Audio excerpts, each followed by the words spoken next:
Hi everyone, welcome to this quick comparison and review of the Nitec XD35 thermal monocular and the Nitec XD50 thermal monocular.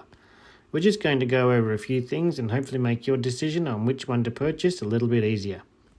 As you can see from this, there is clearly a difference in their lenses, and just before we start I'll clarify that there is a difference between detection and identification. Detection obviously means I can see there's something there, and identification means I know what it is. So let's take a look at the difference, well, other than the price that is.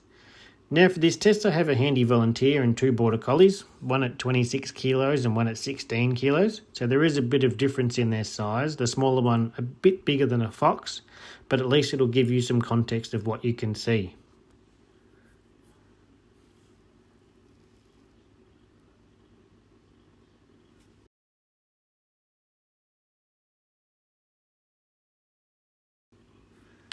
So let's get into it. As you can see around the 50 metre mark, it's very clear to see in both scopes the human and the two dogs. So what we'll do is we'll push it out to 100 metres and see what the difference is. There you go, still pretty clear that there is a human and two dogs. It's obviously a bit clearer in the actual scope, but when you can see the sheep moving around in the background, you're doing okay.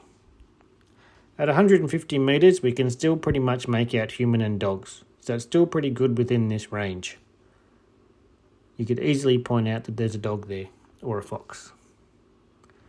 Once I push it out to 200, you'll see that yes, they do still stand out a lot. A little bit better in the XD50 over the XD35 here. This is when we start to see the differences in what they can do. Once we push to the 300, to the 400 and the 500 metre distances, detection is still possible and it is still very clear and obvious that something is there, but you couldn't totally be sure about what it is. You are very aware that there is something there though.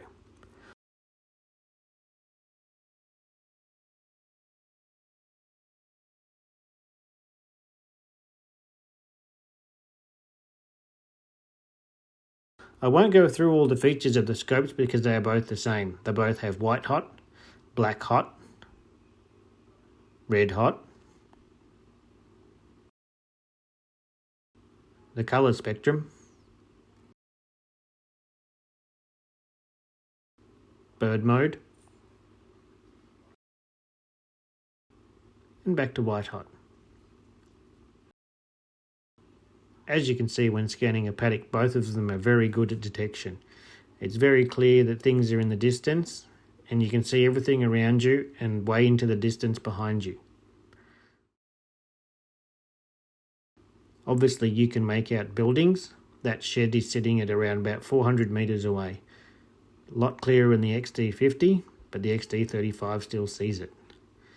Now those two alpacas that you can see in front of us are at about 85 metres away, the sheep behind sitting at about the 150 metre mark.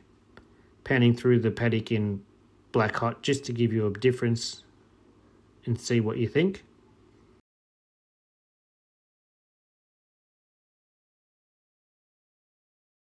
So I hope that's given you a good idea of what they can and can't do. I'll leave you with some footage of some rabbits playing in the paddock, clearly at different distances.